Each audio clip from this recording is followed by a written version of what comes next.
Thank you, Kerry, and what a pleasure it is to be back in our own chamber.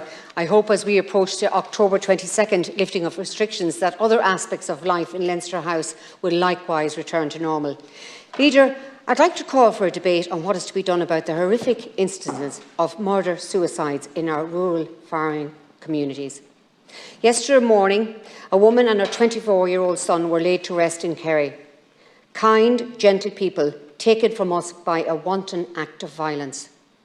The tragedy comes while the terrible happenings of October the 26th last in Kanturk, Cork are still fresh in our minds, when father and brother turned on their own family and then on themselves.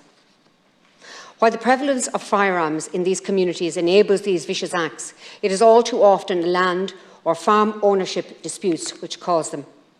We need to critically examine the processes or programmes in place to educate farming families on the rights with regards to disinheritance and land ownership protection.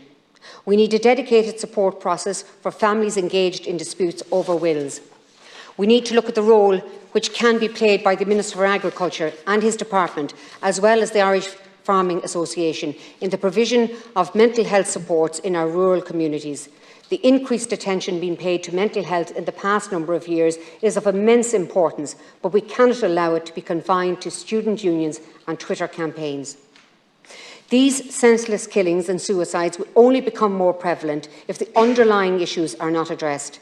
It is safe to say that in every parish in our countryside there is a family farm affected by land disputes, and farmers listening in to this today will know someone affected. We've seen over the past year and a half the lengths we will go to protect lives. Let's protect these lives also. Thank you. Sharon Keogan raised what I can only describe as awful tragedies, and obviously they're happening far, far too often in certain parts of the country. And I think you're right, we probably do need a debate as to how best to help people recognise that there are other ways maybe to deal with the challenges that people face in different circumstances in life. But I can only just extend my heartfelt condolences to the family and to the friends of the people who've passed away, because it's just an awful tragedy.